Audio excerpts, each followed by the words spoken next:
If Vince McMahon was on the ball, he should have totally kayfabed it. He should have Well, he got like wouldn't have answered Stephanie the call to answer. because Yeah, he would have got it's Stephanie dead. or somebody to answer the phone. Like, not, we can't talk now, Donald. Something terrible has happened, and then hang up the phone. God, that would have been fucking hilarious.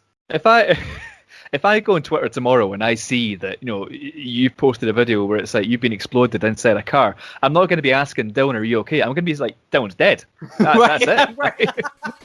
Because you're inside an exploding car. Like, Yeah, like, is he okay? I'm like, I don't think so. Hey, guess what? It's time for Making Kayfabe with your hosts, Bryce and Dylan. welcome to Making Kayfabe, the podcast that answers pro wrestling's most commonly asked question: what if? My name is Bryce. I'm joined by my friend Dylan, and Dylan, we've made it to season 2. How are you doing? I'm ecstatic. I never thought I'd see the day where I'd be able to see season 2 happen. But hey, I'm still alive and feeling good about it. Started from the bottom and now we're here, as they say. Who says that? They told you. All right. Like this is actually technically the first. Not even technically, it is the first episode where we're actually aware of having an actual following, which is pretty cool. Like our first, for those of you who don't know, our first 8 episodes, aka season 1, were all recorded before we actually launched this thing, just to kind of see how things would go. But yeah, as I look now, we're sitting at 120 followers on Twitter and some pretty good feedback so far. It's awesome. Yeah, we're rising through the ranks of the wrestling podcasts. We're almost at the top, baby. So close, so close. Like we're two places behind Eric Bischoff. We can see that brass ring, and we are coming for it. We're ready to grab it. Ready to grab that. I'm gonna lick that brass ring all over. Yeah.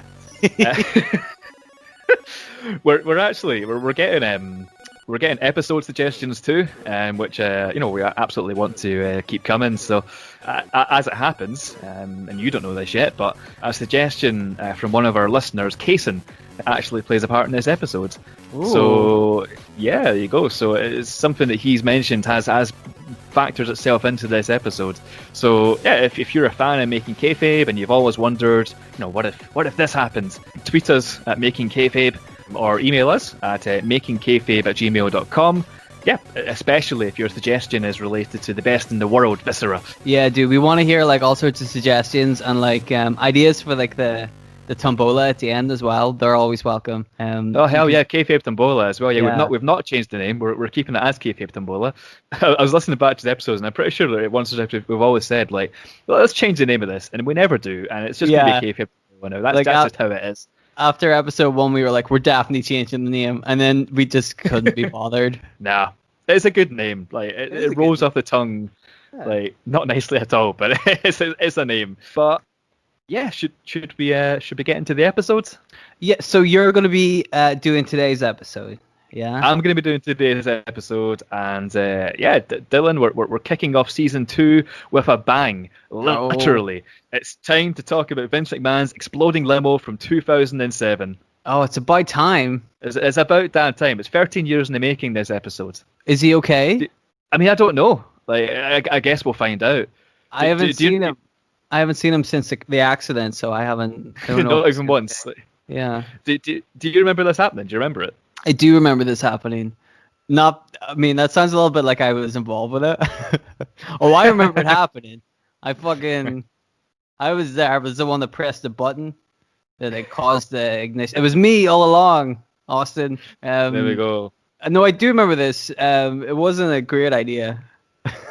Let's be honest. It was, like, but it's one of those things where you're like, I know that with wrestling you have to have like a suspension of disbelief, which we all go through, and we all watch the show and we're all entertained, and we can all like kind of, forget about the fact that we all know it's gimmick. We can put that aside just to watch some entertainment. But then whenever you see the legitimate boss of the company get into a limo, which then explodes, which they put on their television show, you feel like maybe that's not real. You know, like that one's hard to swallow. Do you remember, like, I don't know if you heard about this, but there was a famous person who was fooled by this. Like, did you ever hear about that? I did hear about this. Somebody phoned up the WWE headquarters to make sure that their friend Vince McMahon was okay and that he wasn't really blown up in a limousine. And as I recall, Do you remember? That man is now currently the president of the United States. Donald Trump really thought that his friend Vince McMahon had been blown up in a limo explosion. Like, that has actually happened. It was confirmed by. I've got a note in this. It was confirmed by Triple H on the Opie and Anthony show, and yeah, like he called his friend just to make sure he's okay. Like, dude, like I saw you. I just saw your fucking car explode. You all right? Dude, I gotta say, if Vince McMahon was on the ball, he should have totally kayfabed it. He should have got like Stephanie to answer because he would have got Stephanie or somebody to answer the phone. Like, not we can't talk now, Donald. Something terrible has happened, and then hang up the phone. God, that would have been fucking hilarious. If I go on Twitter tomorrow and I see that, you know, you've posted a video where it's like you've been exploded inside a car, I'm not going to be asking Dylan, are you okay? I'm going to be like, Dylan's dead. That's it. Right? Because like, you're inside an exploding car. Like, yeah, like, is he okay? Like, I don't think so. No, like, that's the end. That is a full stop in the life of Dylan. So, but I have prepared some kind of truth behind the storyline as we know it. So here's a kind of a roundup of what the research I did. So in 2007, Vince McMahon, chairman of the WWE and regular on-screen performer, actually wanted to step out of the limelight. So, of course, the irony being that we're 13 years down the line and he's still semi-regularly appearing in WWE TV, most recently to promote SummerSlam 2020, where he said, "You'll never see it coming," before being interrupted by Bray Wyatt in a clown mask. He didn't see that coming. Yeah, he didn't see that coming, and yeah, there you go, he was right. So, with that in mind, he came up with the idea to kill off his character. So being Vince McMahon, this couldn't be something low key. It had to be a big fucking explosion. So that's what happened. I'll get into more about that in a bit. But yeah, he entered his limo, it blew up, and that's where the show ended. So there's a couple of interesting like show-worthy things I discovered in my research into this. So I don't know like if you know this one, Dylan, but I'm not sure if it's kind of common knowledge in the wrestling world, but apparently Vince's real-life big brother Roderick McMahon was meant to debut on screen at a Vince McMahon memorial episode of Raw. Did you know that? I did not know that. That's news to me. There you go.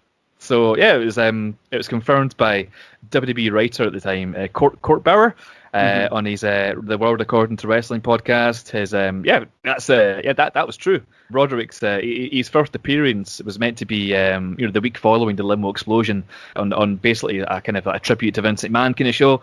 And yeah, he was apparently meant to be everything that Vince wasn't. He's meant to be kind, forgiving, like friendly, etc. And he's meant to be like an authority figure for a while. Imagine that. I haven't seen that before.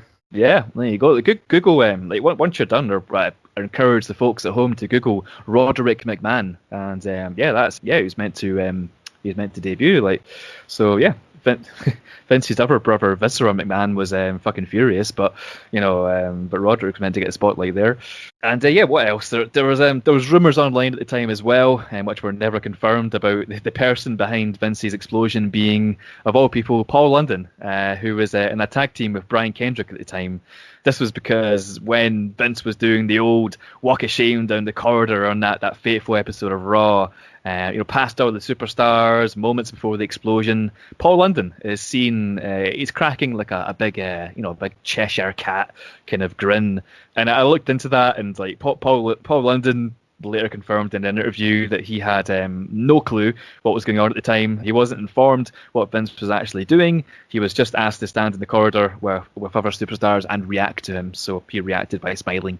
But yeah, according to Meltzer, it was eventually meant to be Linda McMahon that ultimately blew Vince up. So sweet zombie Linda. So yeah, she was meant to be the one who triggered the explosion. And yeah, but unfortunately, the storyline was cut short and completely abandoned because in real life, something very horrible happened involving Chris Benoit. So WWE decided to scrap the storyline just immediately. I'm sure everyone listening knows what that horrible thing was. Vince made an appearance on the next week on Raw, the week after he got killed, which was the same day the tragedy was actually revealed. So he made a speech saying, tonight's storyline was to have been the alleged demise of my character, Mr. McMahon.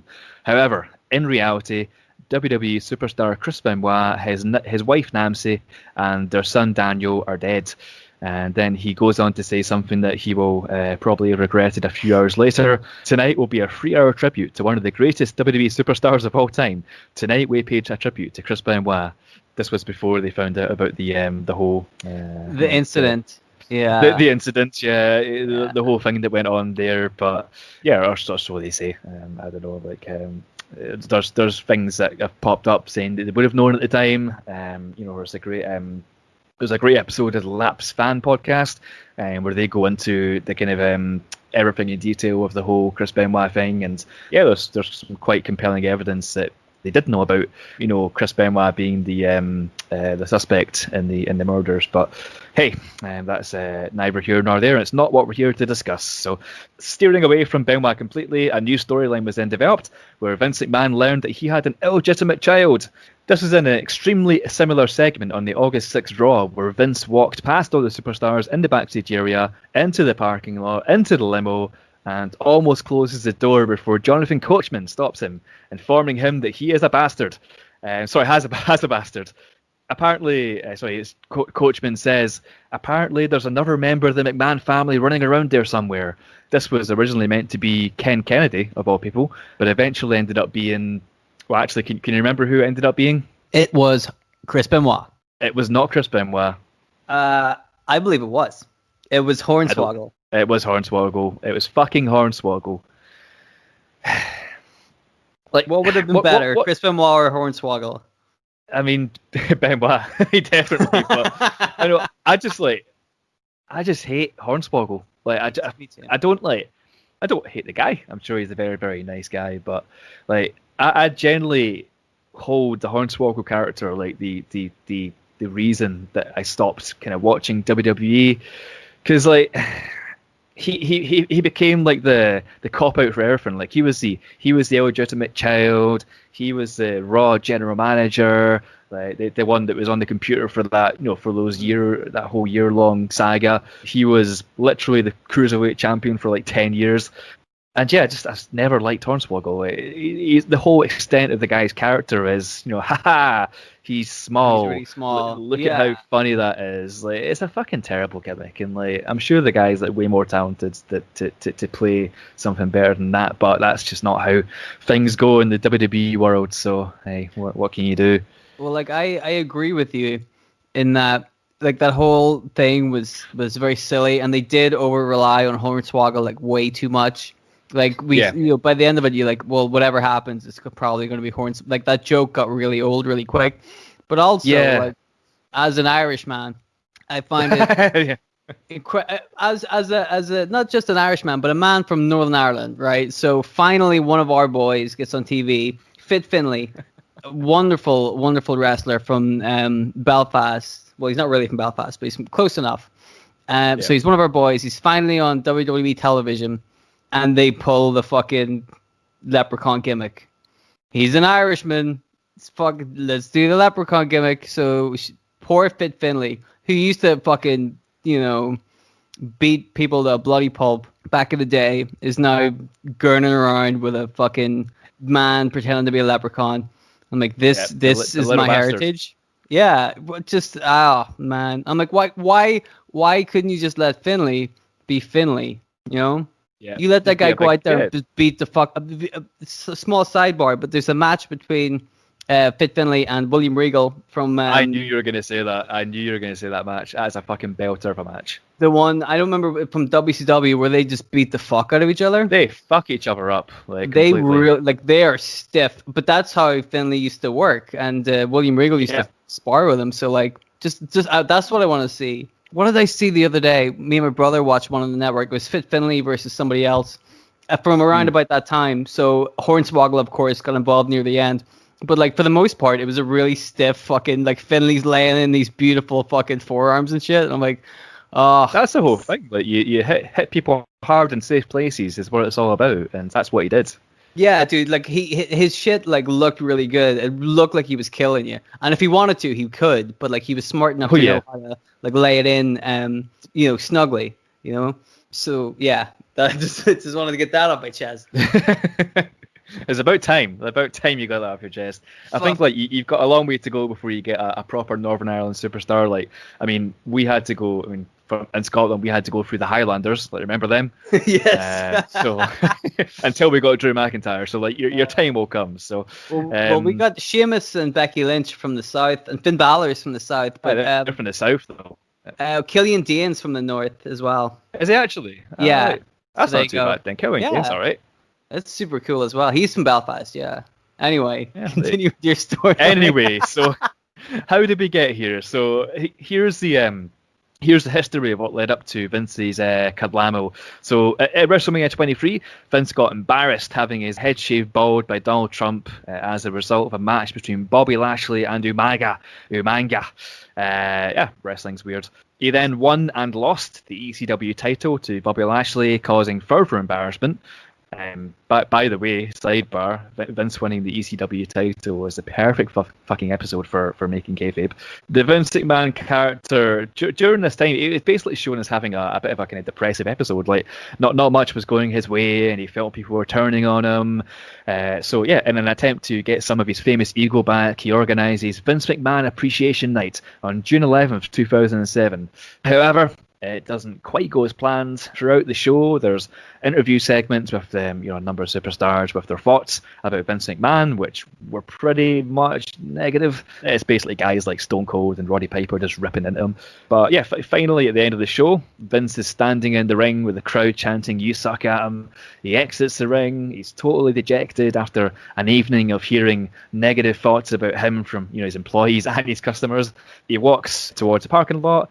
On his walk of shame, the superstars lining the corridors, watching him walk past. And yeah, after what seems like eternity, proper piling on the sympathy for the Mr. McMahon character, Vince gets to his limit. He opens the door, he closes it, and fucking kablamo. So kablamo. So to do research for these episodes, I tend to go back and look at the Wrestling Observers and the Figure 4 weeklies from whatever periods I'm reviewing. And like my favorite line I've ever read about the situation is from Brian Alvarez in the Figure 4 weekly review of the show. So in regards to this segment, he wrote, "And so Vince went to meet God, whom he feuded with in 2006. Classic. It's a good callback. Only pro wrestling. But yeah, as I stated earlier, storyline was totally dropped. Nobody knows really how it would have played out, but thank fuck for making kayfabe, because I'm here to take a shot at booking the Vince McMahon Limo Explosion right here, right now. Are you ready? I am. I want to just quickly say that I really love the idea of Vince McMahon getting tired of his character being on screen and thinking the best way to get out of this is to just blow myself up so I never have to worry about this shit again. Like if I was in his position, that is exactly what I would have done. No half measures. Like, exactly. Go out with a bang, literally. Yeah, I would have done it like Vince McMahon died today after a paragliding accident where he fell into a volcano. Like, yep, that's the way I want to go. That sounds like Vince. Mm-hmm.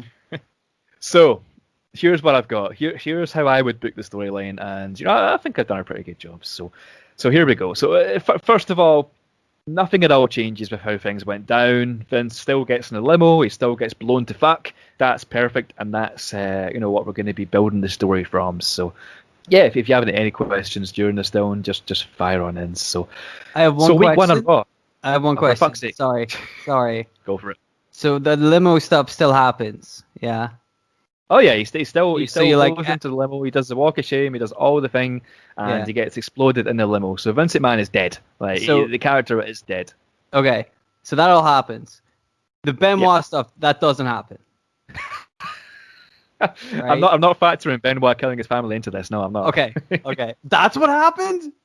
Okay, it's just making so for the first week, on Raw. So the most notable thing that happens is a tribute to Vince McMahon. So like I mentioned earlier, this was genuinely planned, with an appearance of McMahon's brother, Tim Moran, the loss of his brother. But yeah, we don't see Roderick again. It's a one-time shot. Maybe another episode we can focus on Roderick McMahon. But yeah, the interview, the current roster of superstars about Vince McMahon. There's a big contrast to last week's episode where some of these superstars were tearing him a new asshole, saying how horrible a person he was. Now they're more focused on saying, what a visionary he was, like how he changed the face of professional wrestling, etc.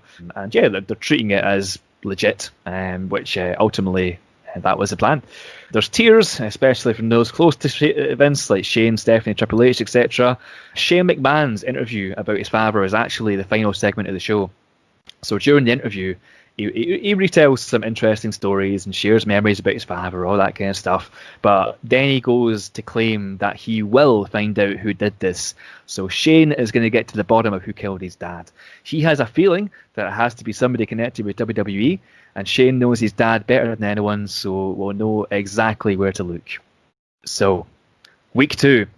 Shane McMahon comes out and he announces that he's hired a team of private investigators to find the person who killed his father. So no stone will be left unturned. Every member of the roster will be investigated, and then he will find answers. So yeah, it basically kicks off these kind of mini segments you see. So it's like investigative interviews. So they start off with people who have recently maybe had a bone to pick with Vince McMahon or have recently feuded with him. So notably Bobby Lashley, who was the reason that Vince's head got shaved that year, and he was the one who beat Vince for the ECW title, which is just weird to say.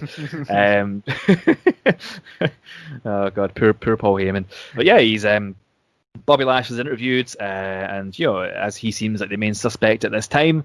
Also interviewed are Shawn Michaels and Triple H, who Vince feuded with previously before Lashley. So yeah, he really is leaving no stone unturned. He's interviewing his own brother-in-law into the death of his father. So they even bring in some of the superstars who WWE had recently released that year. So I found a huge list of WWE releases in 2007. But to pick out a few that released superstars, we had like Crime Time, we had Chris Masters, we had Rene Dupree, we had Paul Heyman, we had Sandman, we had Booker T, loads and loads. So the thinking basically being that perhaps a recently released superstar had some sour grapes and decided to take it out on Vince McMahon with some C4. So Shane, he says he's interviewed a lot of potential suspects today, and unfortunately, they're no closer to catching their man. So they all had plausible alibis. So the investigation will continue next week, and Shane will interview the whole active roster. So yeah, Shane also announces that he is now taking control of Raw, taking over from Vince McMahon. So he will act as general manager until the investigation is complete. So in week 3. Shane's in charge. He's not only in charge of the investigation now, he's in charge of Monday Night Raw. So the interviews continue. Throughout the night, we see clips of various WWE superstars knocking on the door of Shane McMahon's office and going in to be interrogated by these private investigators. But here's where it starts to get a wee bit peculiar. So without explanation, Shane books 2 very strange matches this night. He books a couple of handicap matches. Randy Orton versus Lance Cage and Trevor Murdoch, and Ken Kennedy versus Paul London and Brian Kendrick. So both Orton and Kennedy, they managed to win their matches, but the announcers start to speculate, why they were put in such a weird position, a strange position. They suggest that maybe Shane is narrowing in on who killed his father. Could it be Randy Orton? Could it be Ken Kennedy? Who knows? So the mystery continues as we cut backstage later in the night to Randy Orton flat out on the concrete ground. He's had the shit kicked out of him. There's lots of blood. There's, they could get away with that at the time because it was, pre PG era. Nobody knows who did it. Who beat up Randy Orton? Medical personnel surround Randy as he's whisked away to the hospital. Also later in the night, Ken Kennedy is interviewed with his thoughts on his handicap match. So he has nothing to say to the interviewer, which is a first for the character because he usually has a lot to say. And instead, he just storms straight towards Shane McMahon's office, and the camera is like focusing on the door. Audible shouting is heard from inside from three voices. One is Kennedy's, one is Shane's, and one is somebody else. The show goes off the air. What do you think so far? Interesting. If it turns out that it's Hornswoggle, I'm going to be very angry. If it turns out what? If it turns out that it was Hornswoggle all along, I'm going to be very angry. Damn it, you ruined my story. Well, if only. As if I would do that. Week 4. So we're into week 4 now, and throughout the night, we continue to see various clips of superstars going into Shane's office. The investigation's ramped up, basically. We're seeing these clips more frequently, which shows, Shane is trying to find out who killed his father sooner rather than later. So notably, Ken Kennedy is again inexplicably put in a match against both Big Show and the Great Khali. So yeah, he loses the battle against the Giants because they're Giants. There's still no update on Randy Orton's condition after the brutal assault last week. So the announcers let us know that as soon as they hear anything, they're going to report it. Orton doesn't appear in the show tonight. He's gone. He's nowhere to be found. So back to the interviews. So we've seen people entering and leaving Shane's office all night. All of the superstars are coming out looking fairly normal, other than one person in particular at the end of the night. It's our buddy Ken Kennedy. So Kennedy, he leaves Shane's office. He's got an extremely pissed off expression on his face. He's filmed, briefly kind of walking down the corridor, and he's just kind of expressing his anger. He's punching walls. He's kicking those, those like random noisy metal rods you see like backstage in WWE shows. Like, why are they there? But he's kicking them and they make a loud noise, and it's very dramatic. And basically, Ken Kennedy's pissed off about something. So the show ends, and then we move on to week 5. So yeah, in week 5, this is where it really starts to ramp up. So Shane announces in week 5 that he thinks he's got his man. He claims to have police officers on their way to the building, and they should be here to arrest the suspect by the end of the show. So yeah, of course, wrestling. The police would probably come right away in real life, but where's the they got suspense in that? They're watching the show too. They got to wait for their segment, The police are watching the show too. They're like, yeah, we could arrest the guy, but there's a Shawn Michaels match on in like 20 minutes. I really want to see that, That's exactly what happens. So at this point, Shawn Michaels has actually been cleared from the investigation. So he's in the clear. He's okay. Other than that, it is a fairly regular show. So yeah, Shawn Michaels versus whoever. Aside from the whole kind of looming, whodunit storyline that's kind of unraveling before our eyes. So here's where the shit gets crazy. Okay. In the main event of the show, there's a match between Ken Kennedy and I've not got a name here. Some upper mid carder. So yeah, Shawn that doesn't Michaels. matter. Fuck it, Shawn Michaels. Why not? So it's Ken Kennedy versus Shawn Michaels, and it starts off like your standard like WWE Raw main event, But halfway through the match, armed police run down the ramp with handcuffs and arrest Ken Kennedy in the middle of the ring. So literally, he's been arrested in the middle of a match. So he's dragged away, and Shawn Michaels wins via countout or arrest, or I don't know, that whatever. And yeah, the announcers they're going crazy. Ken Kennedy is going to jail. Is he the man that killed Vince McMahon? Yes. I guess. I'm digging it so far. I mean, like, if this was the real WWE, like, they're so telegraphed with everything that I feel like there's a swerve coming. You know what I mean? I feel like the answer can't just be that Ken Kennedy is the killer. There's got to be something coming up here, Yeah, maybe. Yeah, okay. Maybe something comes up here. Maybe Ken Kennedy's the killer. Who knows? We don't know at this stage. Let's let's move into the conclusion of this storyline, where all kind of wraps up, and every answer is nothing is left unanswered, basically. Week 6, we find out at the top of the show that Ken Kennedy has been arrested on suspicion of murdering Vince McMahon. So he is now in jail.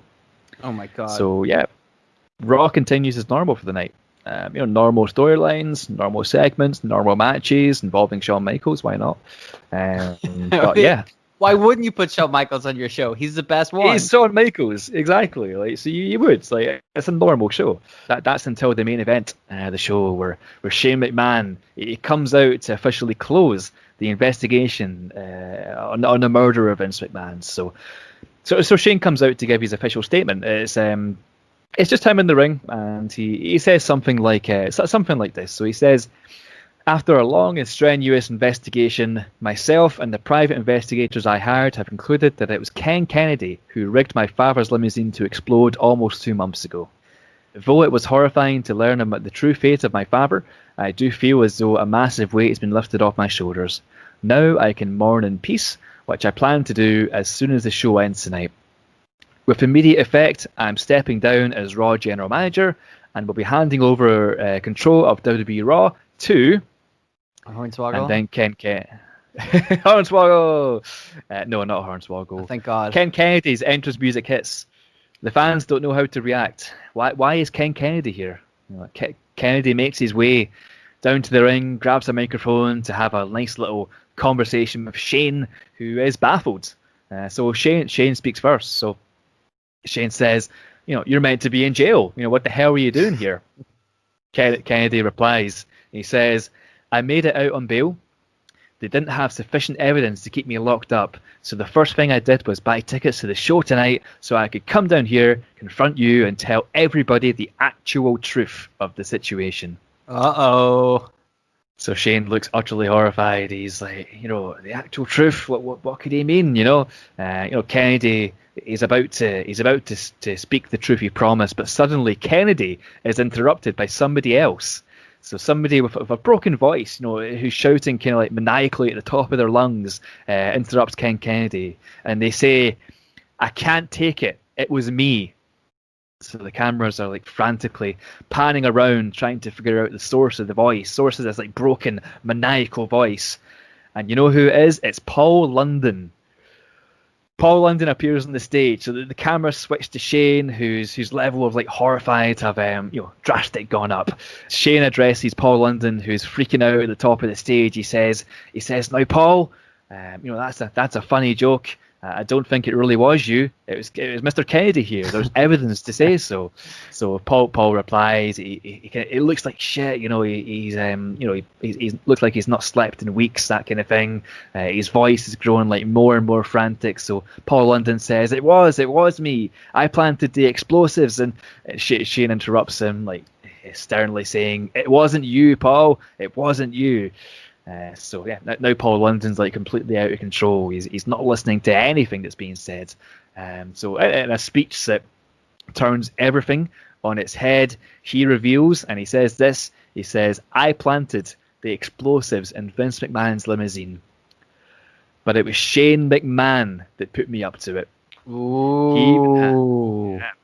He even had me take out Randy Orton last week, because he had reason to believe that Randy saw me planting the C4. He's been helping me cover up this whole time, but I can't take it anymore. So Shane's extremely pissed off in the ring. He's been found out. He's been rumbled. Ken Kennedy, he now has a microphone, so it's very important what Ken Kennedy says here. So he says, well. I knew you had something to do with it, Shane, but I at least gave you some credit. I thought you'd had the balls to do it yourself. While we're dropping bombs here, pardon the pun, I think this is a good time as any for me to reveal why Shane McMahon was behind the assassination of his own father and why he was targeting me, of all people. Ladies and gentlemen, my name is Ken Kennedy. You all know that. But you don't know that Kennedy isn't my last name. It's my middle name. And I've tried to keep this for a secret as long as I can, but now I've been forced to let the world know that my full name is Kenneth Kennedy McMahon. That may be a shock to these people, and trust me, it's something I wanted to keep to myself because I never wanted special treatment. But I know it's not a shock to you anymore, Shane. I'm sure you didn't know about it until very recently. My dad, you kept it very secretive, but it's clear you found out somehow because you based his whole investigation around framing me for Mr. McMahon's murder. Because our dad's inheritance, it wasn't split 2 ways between you and Stephanie. It was split 3 ways, with the larger part in my favour. You wanted my share, brother, and you knew that framing me for murder and landing me in prison was the only thing that was going to get you it, short of killing me too, which, I bet crossed your mind at least once or twice, but I've taken extra precautions lately to keep myself safe. So Kennedy continues, he says, so, what does this mean? Well, it means that you go to a freaking mental asylum or something, Paul London, and you, Shane McMahon, you go to jail, brother. So yeah, then much like last week, the police officers enter the ring. This time, though, they arrest Shane McMahon and Paul London as he loses his mind on the entrance ramp. They're both whisked away from the arena, leaving Ken Kennedy McMahon alone in the ring. And that's it. That's how I book it. So I mean, it links linking this to kind of real world happenings. This whole story kind of clears Shane to basically take a long sabbatical to go back to running his company in China or whatever the hell he was doing before he came back as like a sweaty tomato a few years ago. Ken Kennedy goes on to be a main eventer for as long as WWE wants, with his newly discovered McMahon blood.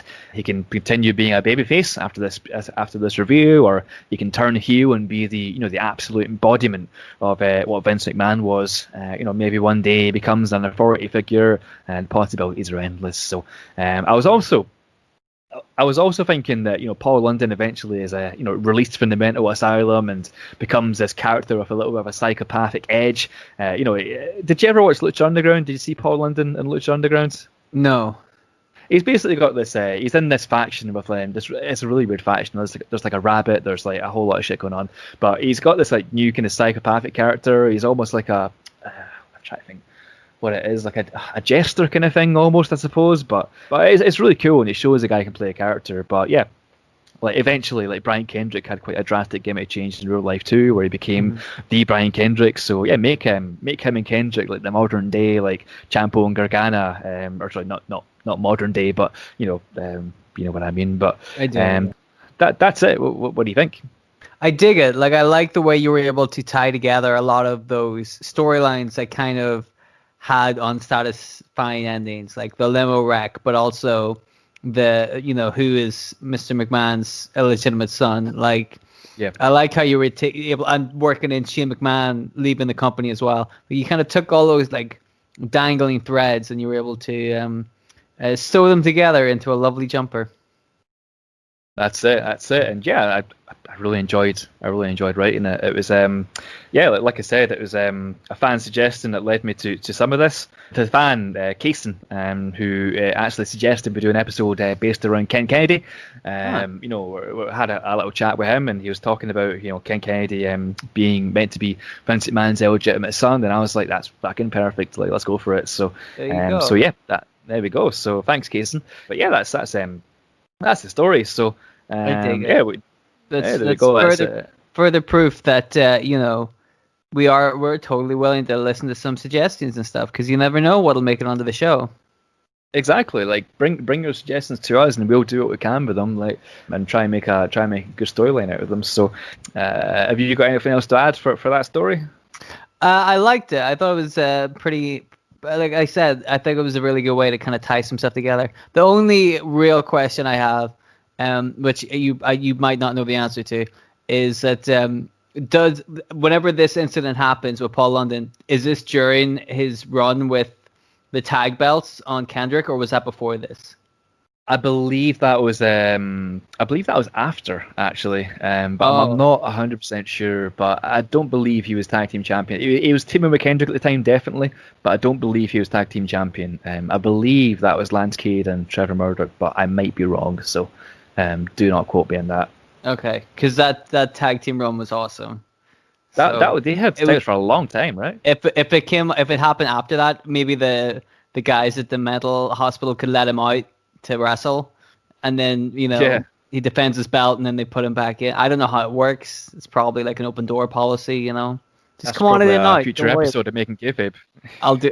Well, I don't want to spoil next week's show, but you know what I'm saying. You think it's an open door policy at Mental Asylum? Like, you want to go to Tesco and get some sandwiches or something? Like, go for it, man. It's fine. Just make sure you're back in 20 minutes. Like, yeah, just walk in and out. You know, like, where are you going? Like, I'm just gonna go get some drugs. I'm like, all right, 20 minutes. You know. Yeah, I'm just gonna go buy a knife. All right, cool. 20 minutes, fine. Yeah, just so long as you don't kill anybody with the knife, you work away. You know. Exactly. Do what you want. You're only a mental patient, you know. It's yeah. But anyway, this is a good start to the series, isn't it? Yeah, it's a perfect start to the series. Starting it, as I said, starting it with a bang. So, starting it with an exploding limousine. So, you know what it's time for now? What could it possibly be time for now, Bryce? It can be possibly time for Kayfabe Tombola. Yeah, we're sticking with the Kayfabe Tombola, and that is now a thing. So yeah, if this is your first time listening to the show, here's how we do Kayfabe Tombola. So in my hand, I have not in my hand, on my screen in front of me, I have 4 names and 4 situations, numbered 1 to 4 and lettered A to D. Since I'm hosting this week, so Dylan will be asked to choose a number-letter combination such as 3A or 2C, and then he'll be given a 60 seconds to come up with a storyline for whatever situation he is given. So, Dylan, I do like the way you do this actually, so we're going to stick with your way of doing it. Can you please give me your best number-letter combination? I kind of want to go 1A. You know, just stick top of the boards, just like first picks, you know. All right. I don't like the way you went, ooh. It makes me feel like I'm in for a troubling minute of improv right here. I'll tell you what you could have had. Uh-oh. So for characters, you could have had Christopher Daniels. Mm-hmm. You could have had Goldust. Okay. You could have had William Regal. Oh no! Did I get Viscera? But who you've actually got was Sabu. Sabu, okay. Sabu from ECW. So Is it Viscera pretending to be Sabu? Because that would be fucking hilarious. It's not Viscera in a Sabu mask. Oh my god, that's my new next episode of Making Kayfabe is Viscera turning into Sabu. That's fucking great. It writes itself. Right. Oh. But you chose, it's 1A, right? Yes. So the situations you could have had were is discovered via DNA test to be an estranged Dudley. Okay. What also you could have had is starts a campaign to stop the Canadian Destroyer being used in every single match ever. Can I really do that for real? or like you've not chosen it. Suicide dive to the outside, you know, fucking every match, man. It's every single match. Like honestly, it's like everyone's using it. You also could have had feuds with Damien Sandow to find out who the real intellectual savior of the masses is. But you know what you got, Dylan? You know what you chose as 1A for Sabu? Please tell me. You chose Sabu forms a tag team with God. Jesus Christ. Literally. So are you ready? You ready? I can start the timer if you want. Do you have a timer there? I've got a timer right in front of me right now. And I have 1 minute, right? 1 whole minute, 60 whole seconds. Okay. Not a second longer. All right. Are you ready? Yes. All right. Sabu forms a tag team with God in 3, 2, 1, go. So Sabu has a bit of a reputation for being kind of an asshole backstage, and Shawn Michaels used to have that kind of reputation too, but now he's found God. So Sabu comes up to Shawn Michaels and is like, hey dude, I need to get a better backstage reputation. You will love God, right? And Shawn Michaels is like, love him, I tag team with him. And then Sabu's like, I'd love to have a tag team with God. Is there any way that maybe you can introduce me to God? And Shawn Michaels is like, he's in your heart the entire time. And so Sabu is like, I don't know, I don't understand what that means. But Shawn Michaels is like, listen, man, you got to trust in God. I'll help you. So Shawn Michaels and Sabu start teaming together in order to get Sabu ready for a teaming with God, because Shawn Michaels is as close to God as we're ever going to get. So eventually, one day, Shawn Michaels goes, all right, here's the deal. We're going to announce you are going to form a team of God. You're going to walk out there, and you're going to believe in all your heart, God dang it, that God's going to be right there in your corner. 10 seconds up. So then Sabu goes out there, and he's like, I believe God's on my side. And then he gets his ass kicked because God isn't the team. God's not there. But in his heart, he believes. So. Time up. You can't get closer to Shawn Michaels than God. You can't get closer to God than Shawn Michaels. Is that incorrect? I don't know. Is it? I don't know. Maybe he's pretty good. Maybe you're right. I think he's pretty. But you know what? You know one thing I was just thinking when you were going through your kind of spiel there, like what's Sabu's taunt?